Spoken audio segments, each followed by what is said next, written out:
Guys আজকে হচ্ছে গিয়ে কোনো একটা বার, কি বার আজকে? আজকে কি এরা বলতে পারছে না কি বার? শুক্রবার। শুক্রবার বলছে।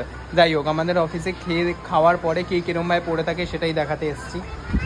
এই যে এখানে স্নেহা, ওখানে নেহা পড়ে আছে দূরে, শুভজিৎ দে নিচে পড়ে আছে মুখ চাপা দিয়ে, আর বাকিরা নিচে আছে, আর এরা এখানে কোলে কোলের মধ্যে এইসব করছে।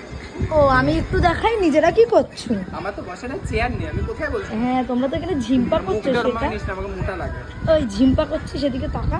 দিয়ে ক্যামেরায় আমাকে যে বলতে দে, এরা প্রত্যেক দিন পূজা লোকের চেয়ে খায়, প্রত্যেক দিন ডিনার লাঞ্চ আনে না, ডিনার এইসব আনে না, লোকের চেড়ে খায়। আর শুক্লার প্রত্যেক দিন মাছের ছাল আমি খেয়ে নিই, আমার মাথাটাও খেয়ে নেয়। মাছের মাথা খেতে আমি ভালোবাসি, তো শুক্লার মাথাও খেয়েছি, শুভজিতের শুভজিতের খুশি। আর এ তো মানে কি বলবো, যাই হোক, ব্রিজেস ওখানে দেখতেই পাচ্ছ চিটিংবাজি করা ঠান্ডা করছে।